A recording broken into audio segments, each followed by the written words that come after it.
నమస్కారం. ఈరోజు జూన్ 12, 2025 గురువారం. మన చుట్టూ జరుగుతున్న ముఖ్యమైన విషయాలను, వాటి వెనుకున్న అంశాలను కొంచెం లోతుగా చూద్దాం ఈరోజు. తప్పకుండా. వార్తల వెనక ఉన్న అసలు విషయమేంటో అర్థం చేసుకోవడానికి ప్రయత్నిద్దాం మరి. మొదట జాతీయ వార్తలతో స్టార్ట్ చేద్దామా? అవును, అక్కడి నుంచే మొదలు పెడదాం. అంటే జాతీయంగా చూస్తే ప్రస్తుత ప్రభుత్వం 11 ఏళ్లు పూర్తి చేసుకుంది కదా. అవును. దీనిపైన రకరకాల అభిప్రాయాలు వినిపిస్తున్నాయి. ఒకవైపేమో కేంద్ర సహాయ మంత్రి బండి సంజయ్ గారు ఇది స్వర్ణయుగం అంటున్నారు. అదే సమయంలో బీజేపీ నేత బిఎల్ సంతోష్ గారు నెహ్రూ గారి విధానాల వల్లే దేశానికి ఇంకా ఇబ్బందులు తప్పట్లేదని విమర్శించారు. ఈ రెండు వ్యాఖ్యలు అంటే ఎలా చూడాలి? ఇది ఒక రకంగా చెప్పాలంటే రాజకీయాల్లో కాస్త సాధారణంగా కనిపించేదే. అంటే తమ పాలన బాగుందని చెప్పుకోవడం, అదే సమయంలో పాత ప్రభుత్వాల మీద విమర్శలు చేయడం. అవును, తమ ఆధిక్యత చూపించుకునే ప్రయత్నం. ఖచ్చితంగా. అయితే కేవలం ఈ మాటల ఆధారంగా మనం పాలనను అంచనా వేయలేం కదా. నిజమే. అదే సమయంలో ఇంకో ముఖ్యమైన విషయం ఆర్థిక రంగంలో జరిగింది. రిజర్వ్ బ్యాంక్ రెపో రేటును 50 బేసిస్ పాయింట్స్ తగ్గించింది. ఓ, 50 బేసిస్ పాయింట్లా? అంటే వడ్డీ రేట్లు తగ్గుతాయనే కదా దీని ప్రభావం? ముఖ్యంగా దేనిపై ఉండొచ్చు? ప్రాథమికంగా చూస్తే ఇది గృహ నిర్మాణ రంగానికి, అంటే రియల్ ఎస్టేట్కి కొంచెం ఊతం ఇస్తుందని అంచనా వేస్తున్నారు. అంటే హోమ్ లోన్స్ లాంటివి? అవును, గృహ రుణాలు కొంచెం చౌక అయ్యే అవకాశం ఉంటుంది. మరి బ్యాంకులు దీన్ని ఎంతవరకు కస్టమర్లకు పాస్ చేస్తాయో చూడాలి. సరే. అలాగే ఇంకో విషయం, యూపీఎస్సీ సివిల్స్ ప్రిలిమ్స్ ఇంకా ఎస్బీఐ క్లర్క్స్ మెయిన్స్ ఫలితాలు కూడా వచ్చాయి. చాలామంది యువతకు ఇది కీలకమైన సమయం. అవును గదా. ఇక అంతర్జాతీయ విషయాలకొస్తే ఇజ్రాయెల్లో ఏదో రాజకీయ సంక్షోభం అంటున్నారు. నెతన్యాహు ప్రభుత్వం నిలబడటం కష్టమేనా? దాని ప్రభావం చాలా ఎక్కువగా ఉంటుంది. ఇప్పటికే అక్కడ పరిస్థితి సున్నితంగా ఉంది. నిజమే. పాలస్తీనా సమస్య, ఇరాన్తో సంబంధాలు, ఇలాంటి వాటిల్లో పాలసీలు మారచ్చు. మరోవైపు ఫ్రాన్స్లో కూడా ఒక ఆసక్తికరమైన చర్చ నడుస్తోంది. ఏంటది? 15 లోపు పిల్లలకు సోషల్ మీడియా వాడకంపై నిషేధం పెట్టాలని ఆలోచన చేస్తున్నారు. ఓ, అది కొంచెం పెద్ద నిర్ణయమే. అంటే పిల్లల సంరక్షణకు ఇది అవసరమంటారా, లేక వాళ్ల స్వేచ్ఛకు భంగమంటారా? ఇది చాలా సంక్లిష్టమైన విషయం కదా. ఒకవైపు మానసిక ఆరోగ్యం, సైబర్ భద్రత అంటున్నారు. మరోవైపు అసలు డిజిటల్ ప్రపంచం గురించి నేర్పించాలి, కానీ ఇలా నిషేధించడం కరెక్ట్ కాదనే వాదన కూడా ఉంది. నిజమే. ఇంకా చూస్తే అమెరికాలో వలసదారుల అరెస్టులపై నిరసనలు పెరిగి లాసాంజలస్లో కర్ఫ్యూ పెట్టారట. పాకిస్తానేమో తమ దేశంలో అక్రమంగా ఉన్నవాళ్లు వెళ్లిపోవాలని హెచ్చరిస్తోంది. అంటే వలసల సమస్య ప్రపంచవ్యాప్తంగా తీవ్రంగానే ఉంది. అవును. ఉక్రెయిన్పై రష్యా దాడులింకా కొనసాగుతూనే ఉన్నాయి. మొన్న ఖర్క్యూలో 3 చనిపోయారని వార్త చాలా విచారకరం. చాలా. సరే, ఇక మన రాష్ట్రాల విషయానికి వద్దాం. ఆంధ్రప్రదేశ్లో కూటమి ప్రభుత్వం ఏర్పడి ఏడాది పూర్తయింది. అవును. సీఎం చంద్రబాబు గారు తల్లికి వందనం పథకం గురించి స్పష్టత ఇచ్చారు కదా. ఇంట్లో ఎంతమంది పిల్లలు చదువుకుంటే అందరికీ వర్తిస్తుందని.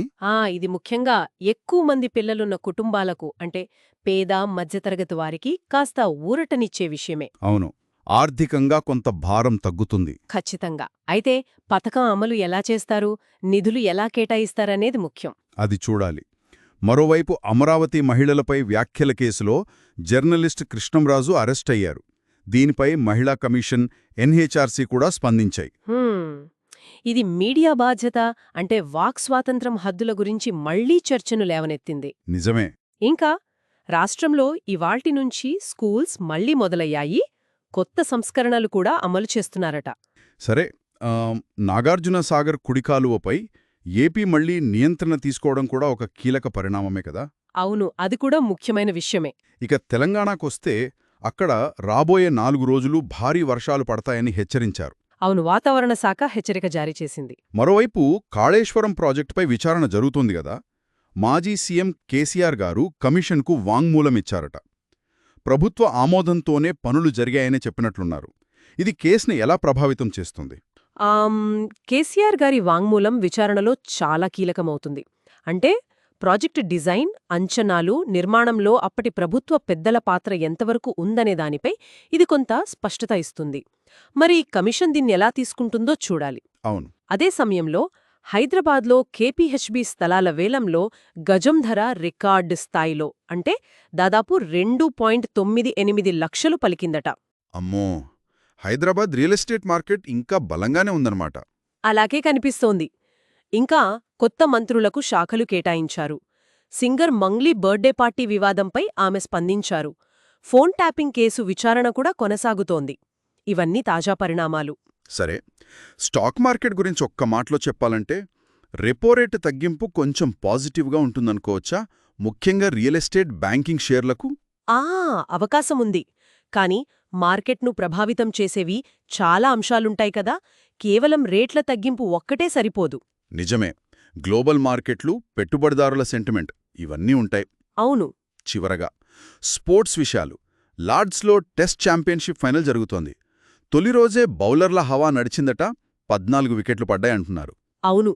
అంటే పిచ్ బౌలర్లకు బాగా సహకరిస్తోందనే అర్థం. ఇది బహుశా తక్కువ స్కోరింగ్ మ్యాచ్ అయ్యేలా ఉంది. బ్యాటర్లకు ఇది పెద్ద సవాలే. మరో మంచి విషయమేంటంటే టీ20 ర్యాంకింగ్స్లో మన తిలక్ వర్మ 3వ స్థానానికి వచ్చాడు. ఇది భారత క్రికెట్ భవిష్యత్తుకు మంచి సూచన. అవును, అది గ్రేట్ న్యూస్. కానీ మన హాకీ జట్టు ప్రో లీగ్లో వరుసగా 3వ ఓటమి పాలవడం కొంచెం నిరాశ కలిగించింది. అవును. సరే, ఇవి ఈరోజు మనం పరిశీలించిన కొన్ని ముఖ్యాంశాలు. అంటే ప్రభుత్వ నిర్ణయాల దగ్గర్నుంచి సామాజిక సమస్యల వరకు ప్రతి దానిలో జవాబుదారీతనం, పారదర్శకత ఎంత ముఖ్యమో అర్థమవుతోంది. నిజమే. అలాగే ఫ్రాన్స్ లాంటి వేషాలు తీసుకుంటున్న చర్యలను చూస్తుంటే మన డిజిటల్ లైఫ్, ముఖ్యంగా యువతపై దాని ప్రభావం గురించి మనం కూడా ఆలోచించాల్సిన అవసరం ఉంది కదా. ఖచ్చితంగా. టెక్నాలజీని బాధ్యతాయుతంగా ఎలా వాడుకోవాలనేది ఎప్పుడూ చర్చించాల్సిన విషయమే. ఈ విశ్లేషణలు మీ అందరికీ ఉపయోగపడ్డాయని ఆశిస్తున్నాం. ఇలాంటి మరిన్ని విశ్లేషణల కోసం మా ఛానల్కు సబ్స్క్రైబ్ చేసుకోండి. అలాగే ఈ ప్రయత్నం మీకు నచ్చితే దయచేసి ఈ వీడియోను లైక్ చేయండి. అది మాకు మరింత ప్రోత్సాహాన్నిస్తుంది. మరో అంశంతో త్వరలో కలుద్దాం. అందరికీ ధన్యవాదాలు.